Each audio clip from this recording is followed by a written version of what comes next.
घर पर सब उनका स्वागत करते हैं और सौम्या उनकी सुहाग रात का इंतजाम करती है। समर्थ और देविका दोनों अपने रूम में बैठे बातें कर रहे होते हैं। तब देविका कहती है, सुनिए, आप इतना दूर क्यों बैठे हैं? नहीं, कुछ नहीं, बस थोड़ा सा थक गया हूँ। अगर आप कहे तो मैं आपका सर दबा दूं? नहीं नहीं, रहने दो, आप भी तो थके होगी। देविका आगे बढ़ते हुए कहती है, थक तो गई हूँ पर आपकी सेवा करना पहला धर्म है मेरा।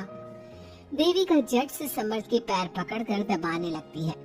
ऐसे ही कुछ देर निकल जाती है और समर्थ कहता है, अब रहने दो देविका, तुम भी आराम कर लो, तुम भी थके थके लग रही हो। देविका मना करते हुए उठ जाती है और अपने बालों को खोलकर समर्थ का सर दबाने लगती है और कहती है, मेरी थकावट तो आप ही दूर कर दोगे ना? इतना कहकर देविका अपने खुले बालों को समर्थ के ऊपर डालती है। समर्थ देविका के जाल में सम्मोहित होने ही वाला होता है कि अचानक से दरवाजे पर किसी की दस्तक होती है। समर्थ आवाज लगाते हुए कहता है, कौन? भाई, मैं हूँ सौम्या। क्या है सौम्या? क्या बात है देविका, कैसा लग रहा है मेरी भाभी बनकर? कुछ बात आगे बढ़ी या नहीं? बात आगे बढ़ती कैसे? तू जो आ गई कबाब में हटी। अच्छा जल्दी बता, किस लिए आई थी? सौम्या ठिठोली करते हुए कहती है, क्या बात है देविका, बहुत जल्दी हो रही है। वैसे मैं तो दूध का गिलास देने आई थी। आखिर मेरी सहेली की सुहाग रात में कोई कमी नहीं होनी चाहिए। देविका दूध का ग्लास लेते हुए जल्दी से दरवाजा बंद कर लेती है और पीछे मुड़कर देखती है तो समर्थ तो सो चुका था। देविका समर्थ को उठाते हुए कहती है, सुनिए समर्थ जी, उठ जाइए ना, सौम्या दूध देने आई थी, इसे पी लीजिए फिर आप सो जाना।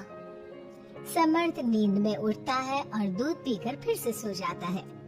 देविका उसके बगल में बैठी कहती है, सुनिए समर्थ जी, आज हमारी पहली रात है पर आप सो रहे हो। समर्थ नींद में ही कहता है, देविका मैं बहुत थक गया हूँ, मुझे बहुत तेज नींद आ रही है, तुम भी सो जाओ।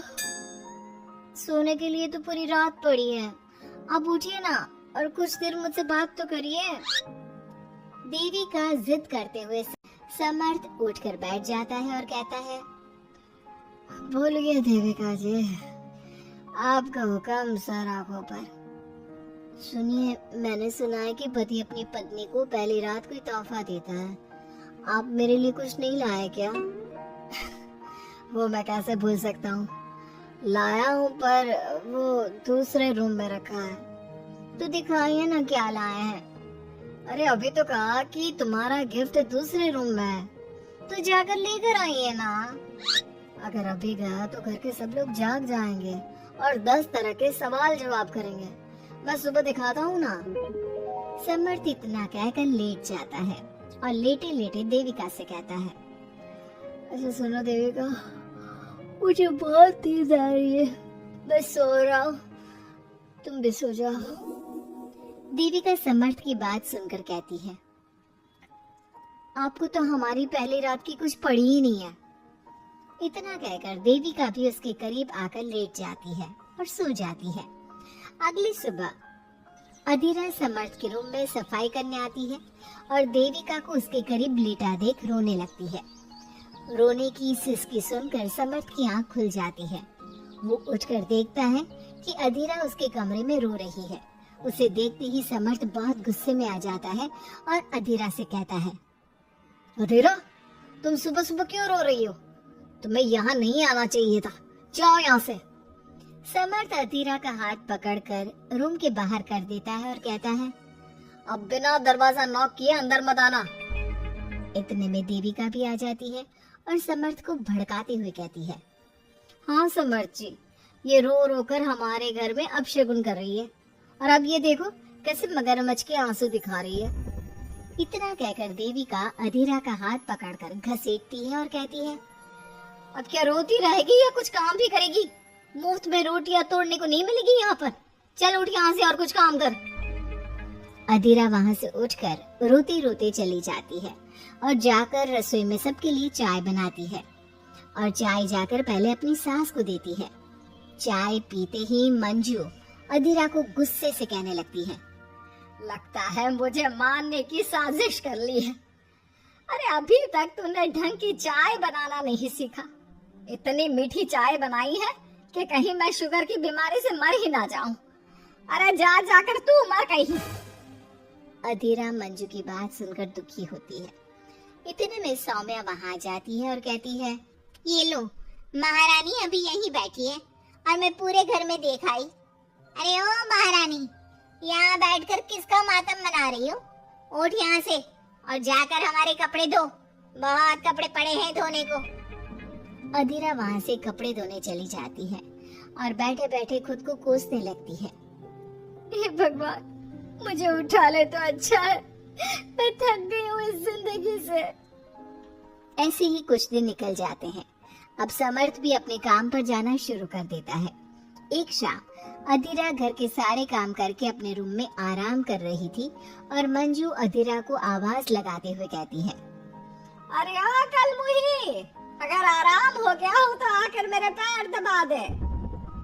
देविका उस समय वहीं से गुजर रही थी और समर्थ का घर आने का टाइम देखकर देविका मंजू से कहती है, माँ जी सुनिए, आप कहे तो मैं दबा दूं आपके पाँव। पता नहीं अधीरा कहाँ है। देविका मंजू के पाँव दबाने बैठ जाती है और कुछ ही टाइम बाद समर्थ भी वहाँ जाता है और देविका को माँ के पाँव दबाते देख बहुत खुश होता है। वो सीधे अपने कमरे में चला जाता है। समर्थ को देख मंजू देविका से कहती है, अच्छा सुन, जा जाकर खाना लगा दे। और समर्थ थक कर आया है ऑफिस से, जाकर उसे पानी को पूछ ले। देविका उठकर समर्थ के लिए खाना लगा देती है और रात में समर्थ और देविका सोने की तैयारी करते हैं। समर्थ कहता है, अच्छा देविका सुनो ना, मेरे पास आकर बैठो जरा। अरे बाबा, मैं बहुत थक गई हूँ, मुझे नींद आ रही है। अरे आओ तो सही, आज तो मैं माँ के पाँव दबाते देखकर बहुत अच्छा लगा। अच्छा क्यों नहीं लगेगा भला? पूरा दिन घर के काम किए हैं और शाम को माँ की सेवा, पर मेरा तो कोई हाथ बांटने वाला भी नहीं है घर में। क्यों? अधीरा और घर के बाकी लोग कहाँ जाते हैं? अधीरा की तो बात ही मत करो, वो महारानी तो बस मटर गश्ती करती रहती है और घर का सारा काम ना मुझे ही करना पड़ता है। मेरी तो किसी को पड़ी ही नहीं है, मैं तो सिर्फ एक नौकरानी हूँ इस घर में। अरे नहीं नहीं, ऐसा मत बोलो। क्यों ना बोलो? आपने मुझे वादा किया था ना कि आप मुझे रविवार को फिल्म दिखाने ले जाओगे और कपड़े भी दिलवाओगे, पर आपने तो एक भी वादा पूरा नहीं किया। अच्छा बाबा, कल रविवार है, कल ही चलते हैं और तुम्हारी सारी शिकायत दूर कर देते हैं। खुश? दोनों सो जाते हैं और अगली सुबह समर्थ और देविका बाहर घूमने चले जाते हैं। अब समर्थ पूरी तरह से देविका के वश में हो जाता है। देविका जो कहती समर्थ वही करता। क्या समर्थ को कभी अपनी बहन और दूसरी पत्नी की सच्चाई पता चल पाएगी? अब क्या होगा अधीरा का? इसके लिए हमारे अगले एपिसोड का इंतजार कीजिए।